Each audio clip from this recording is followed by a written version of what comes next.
Nah, bulan udah lewat. Gini bang, kalau kalian bilang gitu, karena kebetulan aku juga COVID. Aku juga kena COVID.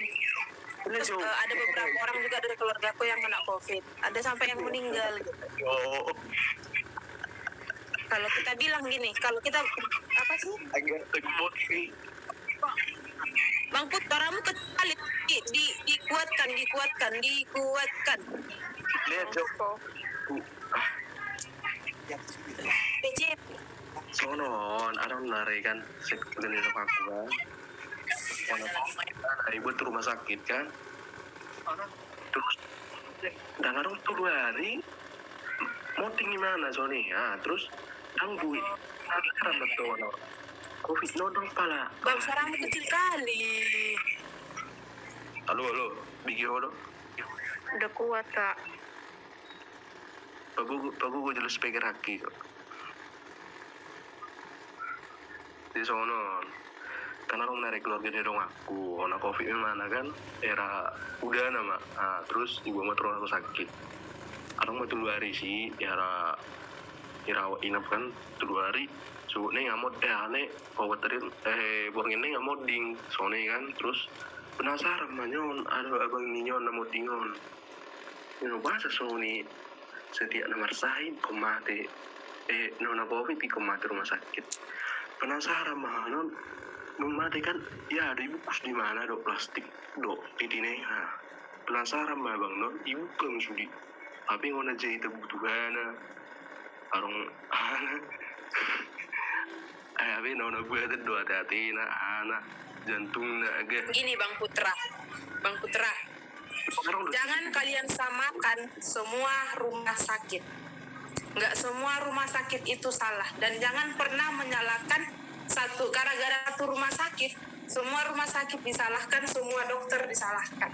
Pernah juga, iya memang nggak disalah, nggak menyalahkan, nggak kuat kan namanya, nggak menyalahkan.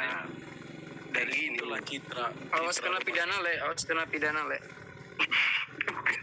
Kita video Bang Putra.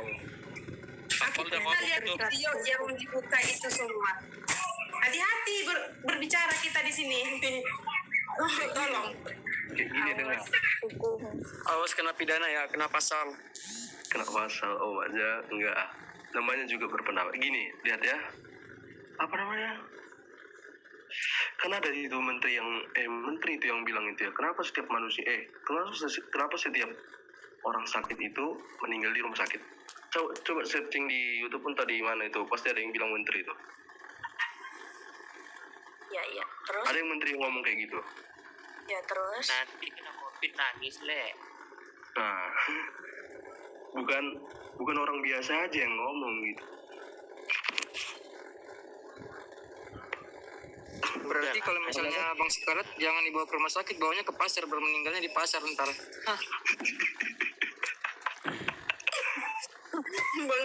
Bang Tommy, kok kalau ngomong tuh the point kali Bunda?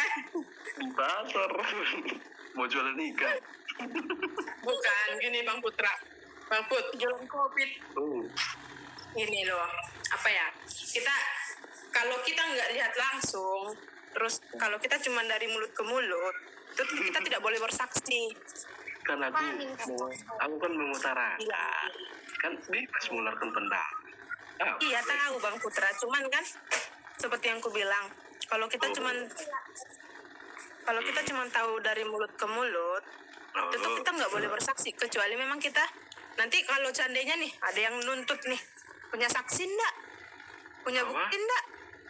Oh ya, itu yang teman kita. Iya, punya bukti itu udah ketahuan kayak gitu, rumah sakitnya udah ditutup nggak? Udah dilaporkan. Enggak, rumah sakitnya dulu, itu kan tanggung jawab rumah sakit ya, sampai organ dalam itu udah ditutup nggak? Itu rumah sakit mana? Ditutup di Batam ini. Apa nama rumah sakitnya di Batam itu? Iya, nama rumah sakitnya apa? Ditutup. Iya tahu ditutup. Nia cuma nanya nama rumah sakitnya apa Bang Put? Kurekam ya. Karena gini Bang Putra, jujur ya. Ya, Nia punya kakak kebetulan dokter. dan kebetulan yang menangani COVID juga. Jadi mereka tuh punya punya grup dokter COVID se-Indonesia. Jadi dia sering baca dan dia tahu gitu loh. Apa aja yang kakak juga sering cerita, sering dituntut sama keluarga pasien kalau ada keluarga yang meninggal segala macam. Ya seperti yang dia bilang tadi gitu. Mungkin ada beberapa rumah sakit yang kayak korupsi dana sosial ke COVID gitu. Tapi ya bukan berarti semua rumah sakit itu sama gitu. Dan kalau kita bersaksi kayak gitu, otomatis kita tuh kayak menyebar hoax gitu loh. Karena aku bilang tadi kenapa ya, kan aku bilang kenapa ya. Karena kenapa itu berarti ya apa dibilangnya?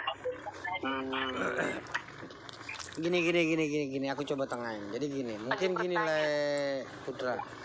Mungkin dari pandangan pengalaman pribadi lah berpikir seperti itu. Memang kita nggak bisa bohongi, nggak bisa tutup mata.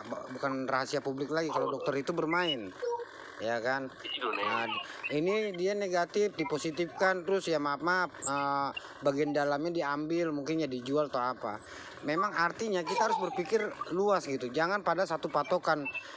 Kenapa harus begini-begini, enggak, semua juga kalau kita bicara tentang masalah COVID ini bisa global, bisa TikTok, bisa kemana-mana gitu. Kita ngambil secara Alkitab ada, kita ngambil secara politik ada, kita ambil secara ekonomi ada gitu. Jadi kalaupun di bidang tadi lah tentang kenapa sampai kayak gitu, ya itu mungkin rumah sakitnya, oknumnya gitu. Kita nggak bisa ratakan semua rumah sakit seperti itu.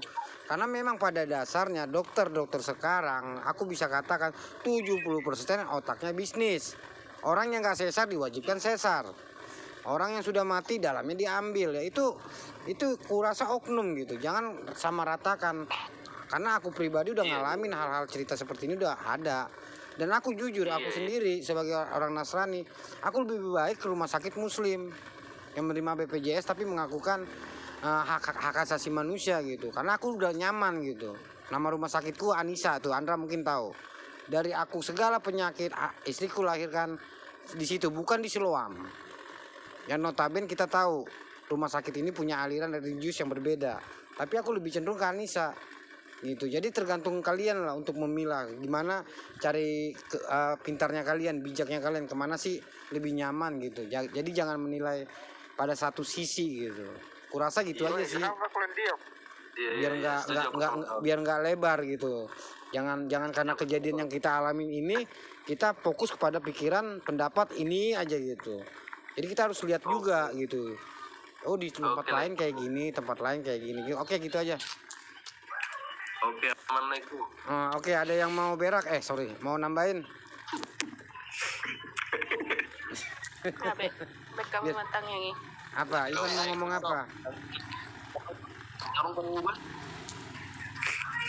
Hai Gultom, jangan lupa untuk nyemprot jalan ya. Tuh, Unang